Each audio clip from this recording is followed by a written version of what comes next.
In this video, I want to show you how to get started and get established on the Rosemary top-down knit shawl. I chose an elongated stitch pattern that has a repeat of 5 rows, so by nature of an odd number row repeat, it is a reversible stitch pattern. You can make this project in any weight yarn because it is top-down construction. I'm using a number 5 bulky weight yarn and US 10.5 or 6.5 millimeter set of knitting needles. The instructions begin with casting on 5 stitches. So you want to start with a slip knot, slide that onto your needle, then holding your tail in front and your working yarn behind, wrap a loop around your thumb, insert your knitting needle into the loop on your thumb, and pull a loop from your index finger through the loop on your thumb. Now we have 2 stitches. 3, 4, and 5.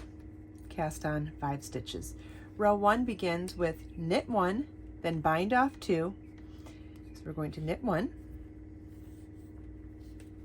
And the key to working a bind off in the middle of a row is that you knit a stitch first before counting the bind off, and it'll make more sense as I say it.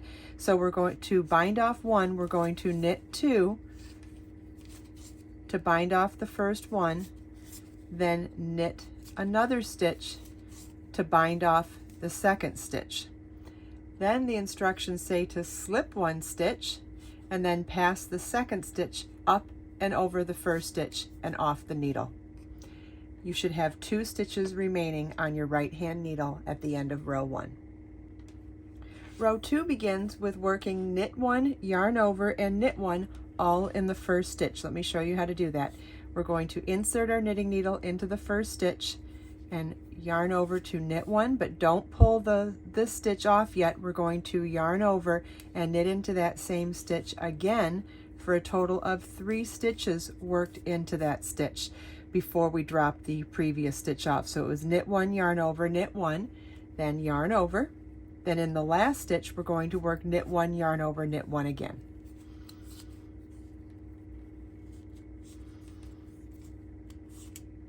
At the end of row 2, you should have 7 stitches on your needles. Row 3, we're going to knit every stitch across. Keep in mind that every yarn over from the previous row is also a stitch. So you're going to knit every stitch and every yarn over all the way across.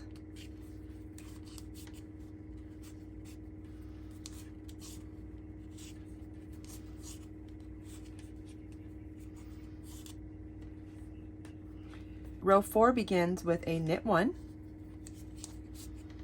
Then you want to knit into the yarn over space on the previous row down here. Okay, we're going to insert our needle into that yarn over hole, yarn over and pull up a loop so it's knitting into that stitch, into that space, then knit the next 2 stitches. And our repeat is to do that again. So we're going to insert our needle into the big yarn over space on the previous row and then knit the next 2 stitches. And we'll do it one more time. Insert your knitting needle into the big yarn over space on the previous row and then knit the next 2 stitches. At the end of row 4, you should have 10 stitches. Row 5 begins with a knit 1. And then our repeat for this row is to insert your needle into that yarn over space that we worked into on the previous row. We're going to knit into that again and then knit the next 3 stitches. And we'll repeat that across. Knit into the same yarn over space that we knit into on the previous row, then knit 3 and repeat that again.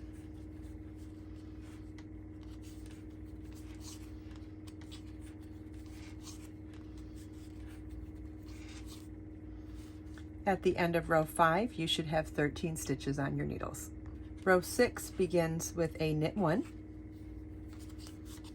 Then we're going to bind off 2. Remember, to bind off 2, we knit 2 to bind off 1, then we knit 1 more to bind off 2, and then we're going to slip the next stitch and pass the last stitch up and over, and that's our repeat. So the repeat is bind off 2,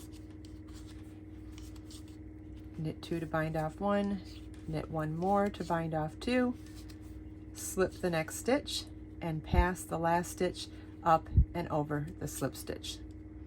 We'll redo that all the way across.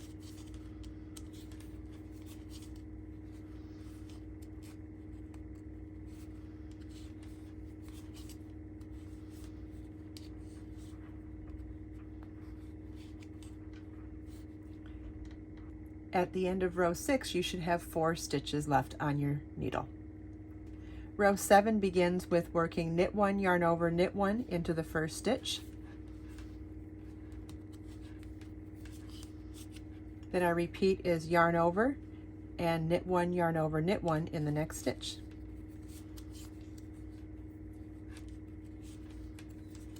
And you want to repeat this all the way across.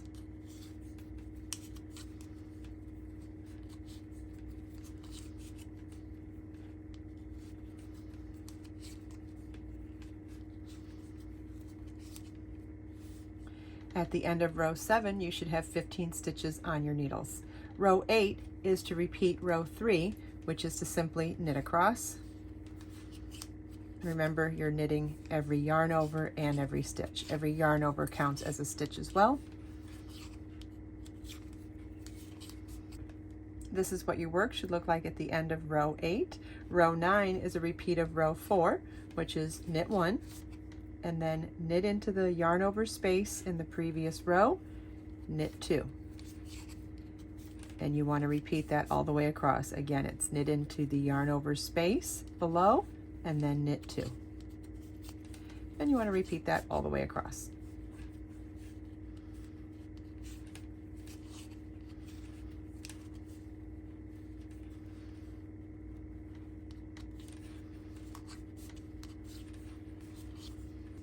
This is what your work should look like at the end of row 9.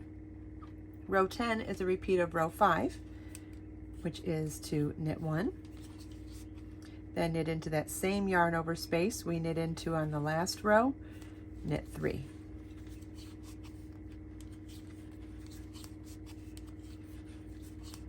And so the repeat is knit into the large yarn over space that we knit into on the previous row and knit 3.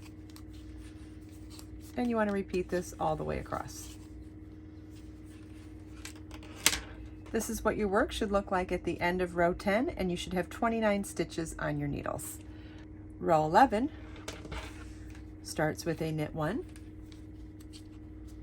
Then our repeat is to bind off 2, so we're going to knit 2 to bind off our first, and then knit 1 more to bind off 2. Then slip the next stitch and pass the last stitch up and over the slip stitch. And we're going to repeat this all the way across.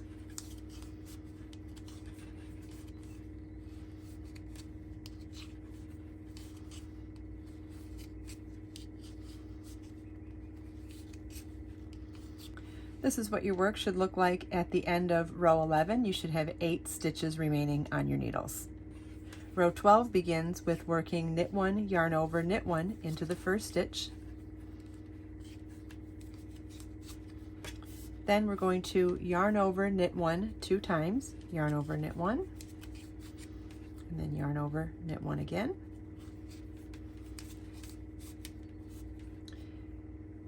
Then yarn over, knit 1, yarn over, knit 1 in the next stitch. Then yarn over, knit 1, yarn over, knit 1 in the next stitch. Then yarn over, knit 1 2 times.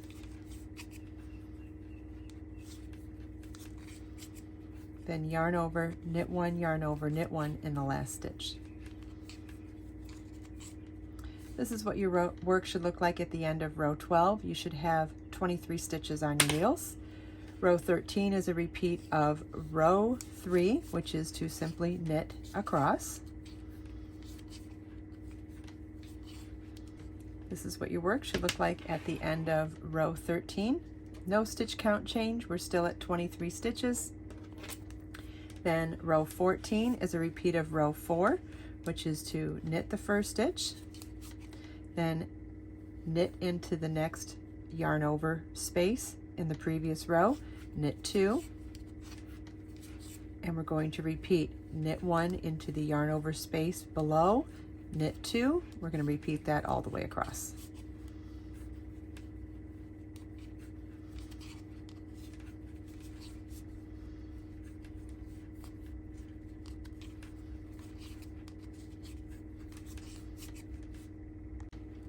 This is what your work should look like at the end of row 14. You should have 34 stitches. Row 15 is a repeat of row 5. It starts with a knit 1. Then you're going to knit into that same yarn over space in the that we worked in on the previous row and knit 3. Our repeat for this row is to knit into the yarn over space below and then knit 3. And you want to repeat this all the way across.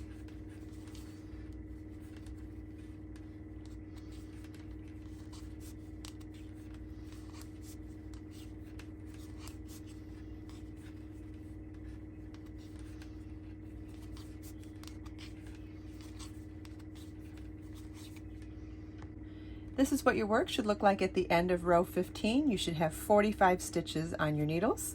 Row 16 starts with a knit 1 and then bind off 2. So we're going to knit 2 to bind off our first stitch, then knit another one to bind off our second stitch, slip the next stitch, and pass the last stitch up and over the slip stitch. And we're going to repeat that across. Bind off 2. Remember, you always knit 1 first to bind off the 2, and then slip the next stitch purlwise and pass the last stitch up and over the slip stitch. And we're going to repeat this all the way across.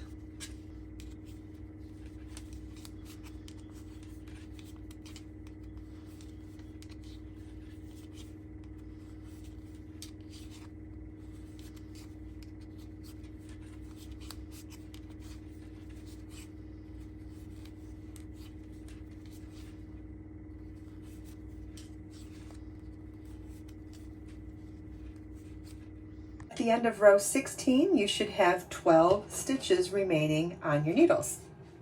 Row 17 begins with knit 1, yarn over, knit 1, all into the first stitch. Then it's yarn over, knit 1, 4 times.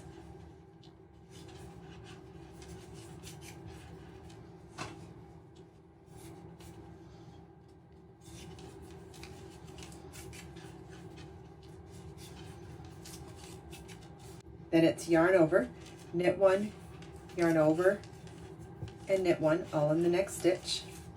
Then yarn over, knit 1, yarn over, and knit 1 all in the next stitch.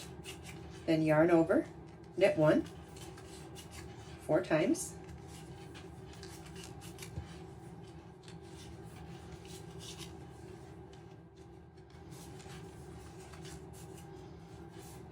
Yarn over, knit 1, yarn over, knit 1, all in that last stitch.